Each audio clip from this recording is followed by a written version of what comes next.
Alright, what's up guys? So we're riding, I'm on the XT250 today. Me and a buddy are riding in Bankhead National Forest in northern central Alabama on what is called the Flint Creek Multi-Use Trail System, 15-mile trail. We're at the halfway point, or a little past the halfway point maybe, and I've released, at the point you're watching this, I've released another video showing the first half of the trail, but it was, to find that, you'll have to find my XT250 review video that should have came out before this one, where I'm mainly talking about the XT250 the whole time and kind of general overview of it after having it for a little while. And then for the second half of the video, or of second half of the ride here, I just wanted to film the ride, and I don't know what we'll do comment wise, if I'll be talking too much, but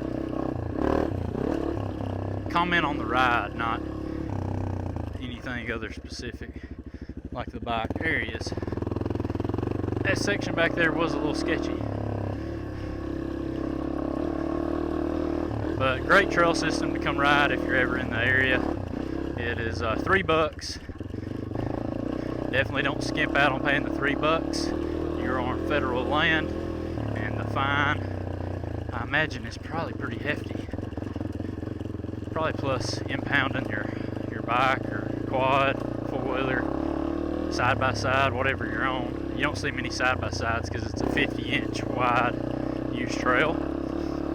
But there are 50-inch wide side-by-sides. I had a Honda Pioneer 500 at one point, and that was a 50-inch wide side-by-side. So you could use a side-by-side to explore this trail.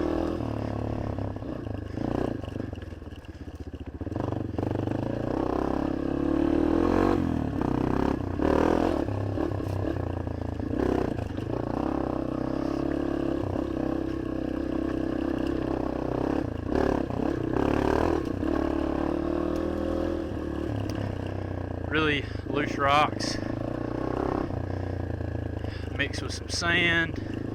This is kind of throughout the whole trail system. There's a few spots where you got like rock ledges, like solid rock that you're riding on, and a little bit of mud as well sprinkled through.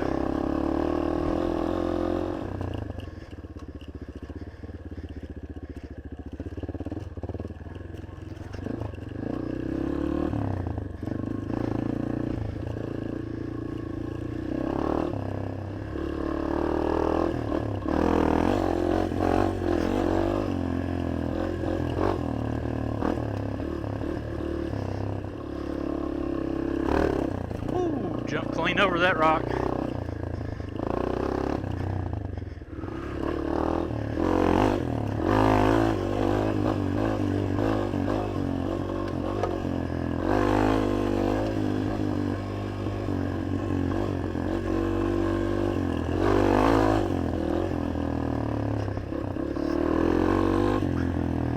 Look far ahead. Don't target fixate on nothing. I've never really done a dedicated video on riding technique, and not saying I'm in a position to do one. I'm not a professional rider. I'm average Joe. But I hear other YouTubers talk about it often and mention it. I don't know, I've just been riding my whole life ever since I was 6, so it's not something that weighs on my mind when I go riding.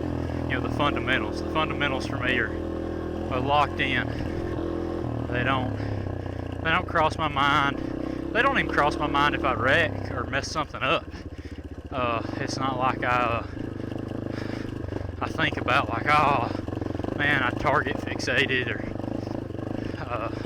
I wasn't looking far enough down the trail to see that, or give myself time to react to it, or in my head it's just I wrecked. Now that doesn't mean I don't know why I wrecked, but it doesn't, I don't place the blame on any one part of my riding skill or my riding technique or anything. It's just like, oh, I wrecked. You know, if I could rewind it back, I know exactly what to do to maybe avoid that, or where it really started going wrong. But I don't know, I've just been doing it so long. It's not something I think about, so therefore I don't ever really mention it in videos or anything. But you know, in a trail like this, 2-track, relatively smooth and fast-paced, but still has some obstacles that'll sneak up on you. I mean, I'm looking at any given time 20 yards down the trail to focus on what line I want and what I'm going to hit, and then just making sure that I do whatever necessary to end up in that position. And then sometimes you get to stuff like that to where by the time I saw that little split back there, I couldn't, you know, you come up on it, there's a right and a left, you just pick one. Sometimes you pick the wrong one, and it gets way sketchier than you wanted, or after the fact you're like thinking, oh, I should have went right instead of left, or vice versa. But once you commit to one, you commit to it. Now, committing to it doesn't mean you don't stop if you pick the wrong one or something like that. It just means you don't try to change direction last second and then cause yourself to hit the rock in the middle and, you know, make a bad situation even worse. And, you know, if you pick the wrong line, as soon as you realize it, that you've picked it and there's no way down it, at least not at the setup you've got and the pace you've got or whatever, you just do your best. If your best is getting stopped and then going down it with your feet down or whatever, that's what you do. If you can't get stopped, and you just, the decision has been made to go that way already. So now you look at what's in front of you. Only a fool trips on what's behind them. So once you've passed it up, you know, a decision to go one way or the other, go around this rock or around it that way, once you've passed up that decision, then that's no longer in your mind. You can't keep thinking about it. After the fact, you can review it, but in the moment, your attention solely goes to the route you have picked. Oh, like that was a horrible decision. If I'd have known about that water, I would not have done that. But once I saw it, and I was up in the air when I saw it, there's nothing I could do. So what I do, I deal with just what's coming at me right then to the best of my ability. There's nothing else to do.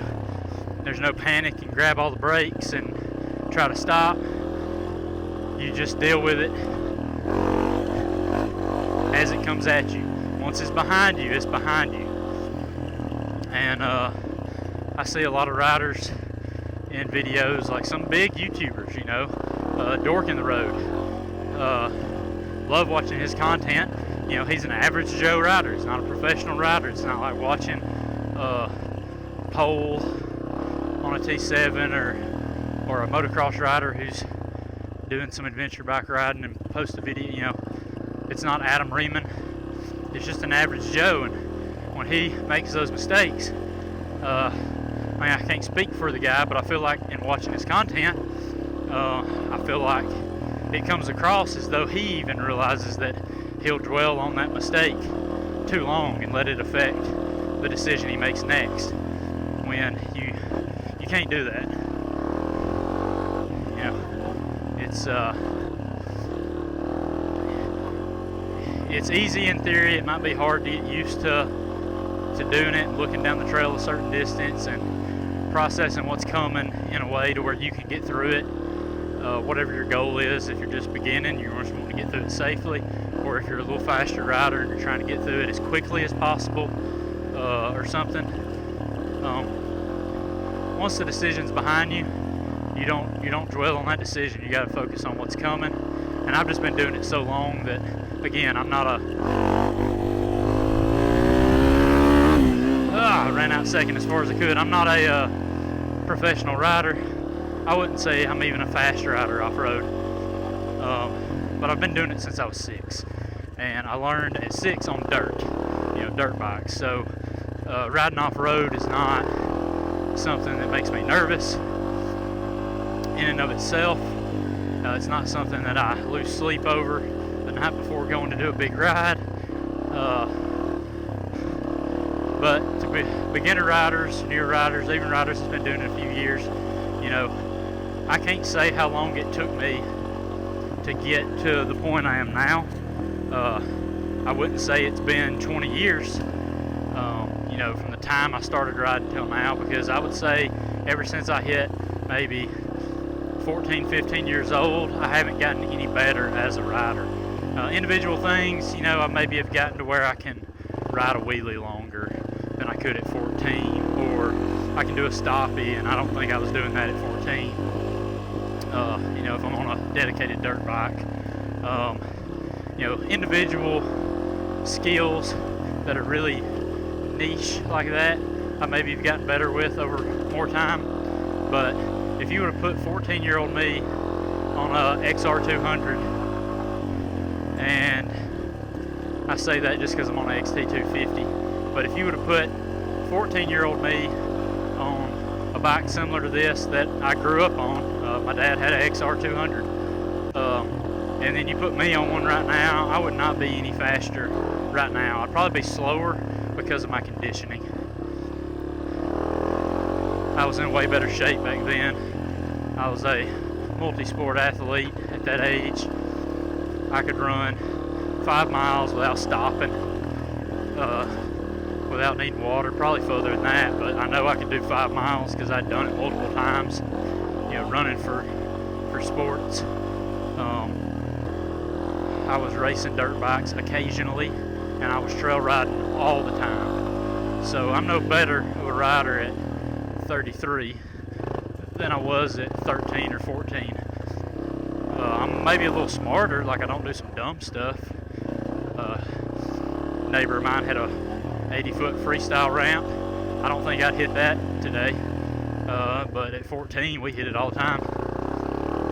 Wooden ramp too, so it was a little sketchy. He hit it on a four-wheeler, and every couple of weeks we'd have to re-brace it because the four-wheeler slamming into it was pretty aggressive on a 2x4 wooden ramp that was barely wide enough for the wheel track of the four-wheeler. But yeah, it's hard for me to quantify how you should get better at riding as far as looking down the trail. It's so foreign to me because I learned at such a young age, but all I can tell you is try to break it down roughly how I do it now. And when sight visibility is 10 feet in front of you around a turn like this, 15 feet, that's as far as you can look.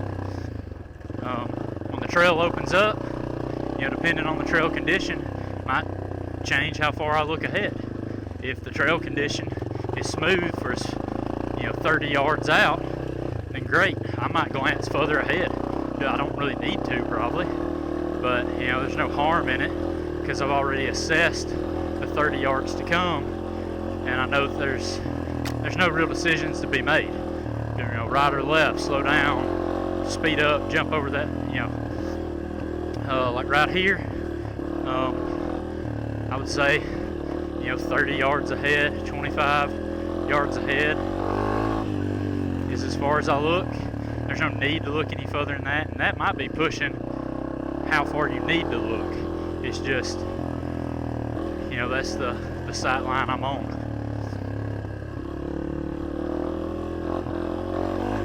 We can click third through here. Test these fork modifications at higher speed.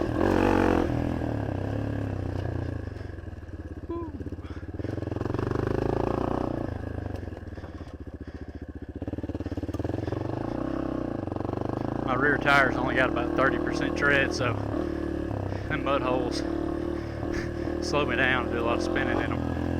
Huh.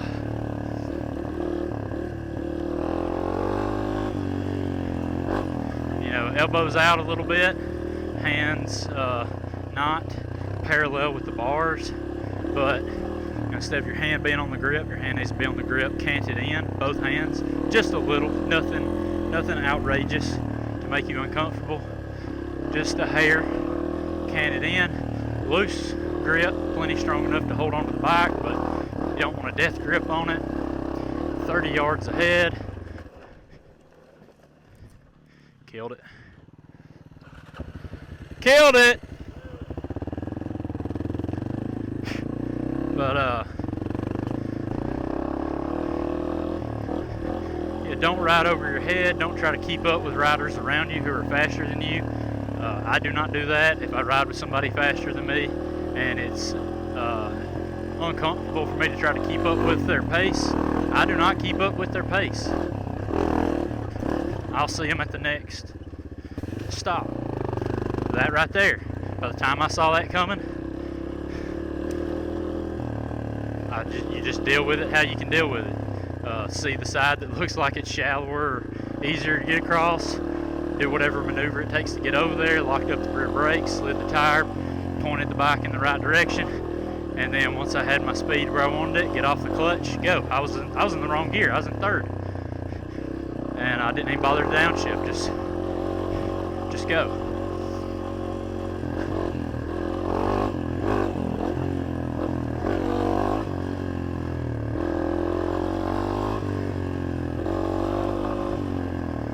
Jump.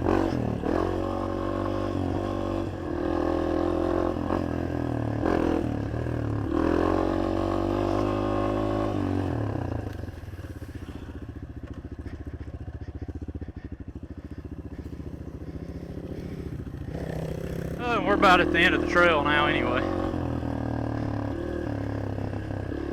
Within probably a mile and a half to 2 miles, less than 2 miles. Some deep sand right here.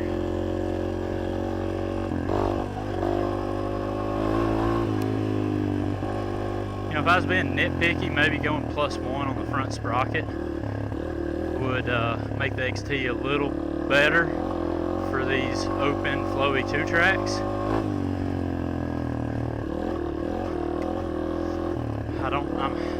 That might be too much though, because I like being kind of in the power band.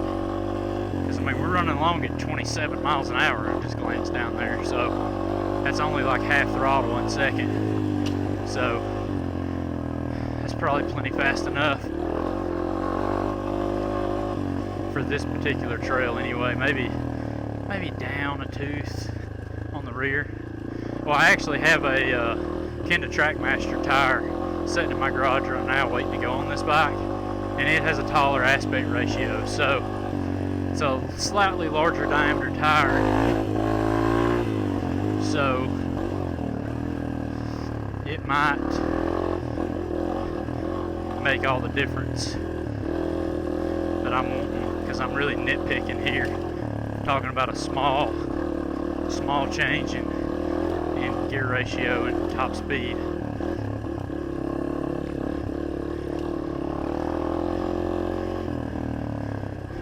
Is this the end? This is the end.